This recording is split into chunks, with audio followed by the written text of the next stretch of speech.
Hi, I'm Jonathan. Today me and Matt are going to be talking about O-line pass protection. Matt's going to talk about the hands and upper body stuff later on, but first I'm going to show you how your footwork and your lower body operates. Okay, let's go. So you want to start with your feet shoulder length apart, get nice and low. Now I'm on the right side of the line, so I have my inside foot forward. If you're on the left side, you're probably going to stand like this, but for me, I'm here. I normally have them ajar, but just a little bit. You want to start low, get maybe just a little bit above 90 degrees on the knees, and then you put your hands straight down, and you're ready to go. Okay, you can see here how the O-lineman keeps a stance low with one hand down, ready for the snap. Okay, so the next thing I'm going to cover is our first steps off the snap. So you're going to have your hand down to begin with, and when you hear down set hut, your first step is going to be with your outside leg, just a short one back. You're going to stay low at the same time, followed quickly by another second short step here, to you're here, and you reset basically back to where you're here, just a little higher. Okay, so here you can see an O-lineman doing his kick slide. You see with a big step back, he's trying to keep that line between his defender and the quarterback. Okay, so another important part is to maintain the correct body angle at all times. So even after you take your first steps, some people sometimes they get a good knee bend, but then they're too far back and they can get pushed back. Sometimes they have no bend even though they're all the way over. You always want to keep both your knees and your waist bent so that you've got a similar line between your body and your legs down here. Okay, so after your first initial steps, we're going to be constantly moving backwards to keep the line between our quarterback and the guy rushing us, and we're going to be doing what's called a kick slide. So the kick slide is when you slide your foot back and then kick. Slide back, kick. It becomes a lot faster. So when you're going slowly, it looks like that, but off the line fast, you can end up like this. Okay, I'm just going to quickly show you one from the side because it might look a little different. So you get down and... So the kick slide is going to be what you're doing most of the time. But a few alternatives is if your opponent is bull rushing you, sometimes it's better instead of keep going back is to take a step forward and be the aggressor and punch them. Okay, another alternative to the kick slide that we talked about is if your opponent is doing a swim move and they beat you, which means they get to your other edge and have an angle to your quarterback. What you want to do is you want to pivot your outside foot like this so that you're open, and then you can put your hand here, follow that foot, and then just run them by. Okay?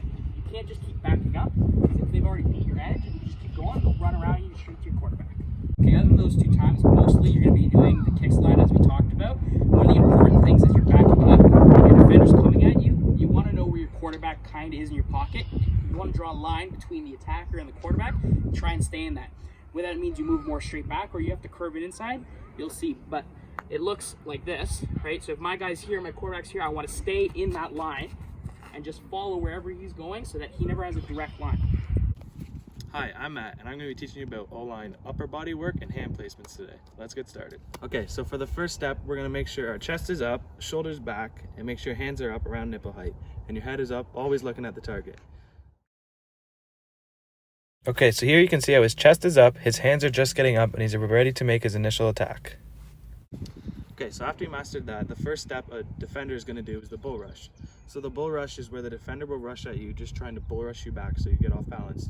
To counter this, what you're going to need to do is make sure you maintain that low base, the high posture, the hands up, and when he's coming at you, you're going to go low and explode up, trying to get under his chest or right around here and explode up so he gets off balance as well. So the next move a defender might do is the swim move. This is where he'll be running at you and trying to swim over top of you. What not to do is get in your stance and lean too far forward. As soon as you extend yourself and lean too far forward is when he's going to have you beat. So what you want to do is get that stance, have your chest up, hands up, and fall him back. And as soon as he makes that move, just keep punching him and keep him outside, whatever side you're on. If the defender beats you wide while doing the swim move, you can always open up your hips and run him out, pushing him off. This will make sure he doesn't get to your quarterback freely, and you can ride him out the rest. Okay, so the next thing a defender could do is the spin move. The spin move, they're trying to spin around you, avoiding your hands. So you're going to make sure you keep your hands locked and then punch right as soon as you start spinning. So if he starts spinning, punch. And keep your hands and keep him square to you. Make sure he never gets around you. And if he does start getting around you, you can always open up and wash him out. Okay, and so for more of technique here, we're going to make sure that when the defender is coming at you, you always have the best angle so that he can't blow by you inside. Because if he has an inside lane on you, he's going to get to the quarterback a lot quicker. You want to flush him out the outside or maintain him in front of you the whole time. So to do this, we're going to make sure we keep the best angle back to our quarterback and then always punch your hands. So when he's coming at you, you punch your hands, maintain the proper angle so the quarterback is always safe. An O-line technique you can use is the hand punch. So when he's coming at you and you punch your hands, reset, punch and reset. This will make sure you always have proper hand position on him and have the best advantage over your opponent.